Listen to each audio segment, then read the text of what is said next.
না পারছে সেও বেরোতে, না পারছে আমিও বেরোতে। আর হনুমান গোটা মানে মেঝেটা দিয়ে এদিক ওদিক করছে। আর আমি মানে ভয়েতে বিছানায় যে কি করবো আমি নিজেই খেলাছিলাম, ভয়ে জড়ো হয়ে খাটলে কোনটাতে জড়ো হয়ে দাঁড়িয়েছিলাম। তারপরে অনেক চিৎকার করে আর করে পাশের বাড়ির সব দাদারা ভাইরা সব এসে মানে লাঠি টাঠি সব নিয়ে এসে। তো এটা কি ভাই, এটা কে করে? হ্যাঁ, কারা করে? পাটা একদম আমার ঘাড়ের উপর দিয়ে তুলে দিয়েছিল। যা ভিডিওটা চালু করেছে উনি পাটা নামিয়ে দিয়েছে। তো হ্যালো গাইজ, আমি কৌস্তব পোড়েল আর আমার পাশে আছে স্নিগ্ধা পোড়েল। তো আশা করি তোমরা সবাই ভালো আছো, আমিও ভালো আছি। আজকে হচ্ছে মোটামুটি আবহাওয়াটা ঠিকই আছে। আর স্নিগ্ধা এখন এইখানে এই ঘুম থেকে উঠে একটু রেডি হচ্ছে। তো রেডি হচ্ছে মানে বাড়িতেই থাকবে। আমরা এর আগের ভিডিওতে তোমাদেরকে বলেছি যে আমরা ডাক্তার দেখাতে যাচ্ছি, হ্যাঁ, যে এইরকম ব্যাপার, বাচ্চাটা কীরকম আছে কি না আছে সমস্ত কিছু দেখিয়েছি। আজকের ভিডিওটা হচ্ছে একদম মেন খবর যেটা, সেটা আমি বলছি। কালকে আমরা ডাক্তার দেখিয়েছি, আর কালকে ডাক্তার দেখিয়ে ডাক্তারবাবু আমাদেরকে যে ডেলিভারি ডেট সেটা আমাদেরকে ডাক্তারবাবু দিয়ে দিয়েছেন। তো স্নিগ্ধা সেই থেকে প্যালপিলেশন আরম্ভ হয়ে গেছে। হ্যাঁ, কেমন লাগছে তোমার? ডেট দিয়ে দিয়েছে, মিউজিক। 9 তারিখে সাদ আছে এইখানে, 9 তারিখে সাদ কাটিয়ে 10 তারিখে ওইখানে একদম সকালবেলা গিয়ে ভর্তি করতে বলেছে। মানে সাদের পরের দিনই ডেলিভারি। কালকে স্নিগ্ধার পেটে একটু যন্ত্রণা হচ্ছিল, স্যার বলেছিল যে 10 তারিখে ভর্তি করতে। আর স্নিগ্ধার পেটে কালকে রাত্রে নিচের দিকটা একটু যন্ত্রণা হচ্ছিল।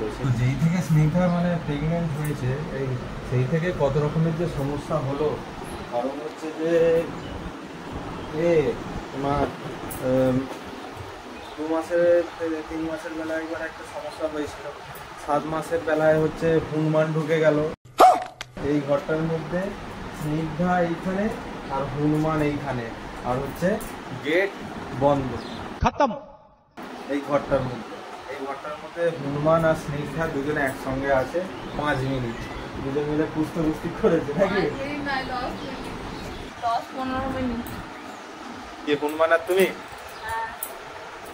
তুমি কোনখানটা ছিলে? বিছানায় শুয়েছিলাম, হঠাৎ করে মানে হনুমানটা ঘরে ঢুকে পড়েছে। আবার অটোমেটিক ঘরটা বন্ধ হয়ে গেছে। যে বন্ধ হতেই এবার না পারছে সেও বেরোতে, না পারছে আমিও বেরোতে। আর হনুমান গোটা মানে মেঝেটা দিয়ে এদিক ওদিক করছে। আর আমি মানে ভয়েতে বিছানায় যে কী করবো আমি নিজেই খেলাছিলাম, ভয়ে জড়ো হয়ে খাটলে কোনটাতে জড়ো হয়ে দাঁড়িয়েছিলাম। তারপরে অনেক চিৎকার করে আর করে পাশের বাড়ির সব দাদারা ভাইরা সব এসে মানে লাঠি টাঠি সব নিয়ে এসে আর এসে দিয়ে দরজা খুলতে হনুমানটা তারপরে বেরোলো। আর তার আগে তো মানে আমার যা মানে হওয়ার তো হয়েই গেছে। হনুমানটা কোথায় ছিল? তো তুমি হনুমানটা মেঝেতে ছিল, মেঝের এদিক ওদিক করতে বিছানায় উঠে আমাকে মানে ছিঁড়ে খাবে কি আমাকে কি আঁচড়াবে কি করবে তার জন্য সে চেষ্টা করছিল। আর আমি ভয়ে বিছানায় কোনটাকে দাঁড়িয়েছিল। তারপরে ওরা এইখান দিয়ে এই রাস্তার পিছনে আমাদের ঘরের পিছন দিয়ে যাচ্ছিল, দিয়ে তারপরে আর শুনতে পেয়ে জানালা দিয়ে শুনতে পেয়ে দাদারা জানালার বাইরে দিয়ে যাচ্ছিল, আমার গলার আওয়াজ মানে তারপরে ওরা শুনতে পেয়ে তারপরে ওরা এই গেট খুলে এসছে, তাই তো? তো এটা কি ভাই, এটা কে করে? হ্যাঁ, কারা করে? পাটা একদম আমার ঘাড়ের উপর দিয়ে তুলে দিয়েছিল। যা ভিডিওটা চালু করেছে উনি পাটা নামিয়ে দিয়েছে। সত্যি কত ভালো করে বসে আছে। স্নিগ্ধা একটা কিছু বলতে চাইছে, মূল্যবান কথা, কি বলো?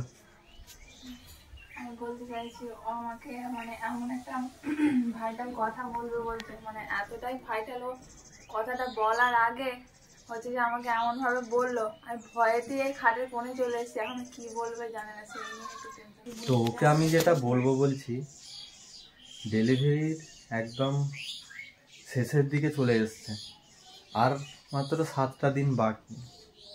ও যেভাবে হাঁটা চলা করছে এখনো হনুমানের মতো লাফিয়ে লাফিয়ে এদিক ওদিক করে ঘোরাফেরা করছে। আমি বলছি একটু আস্তে আস্তে পিমড়ের মতো করে যেতে।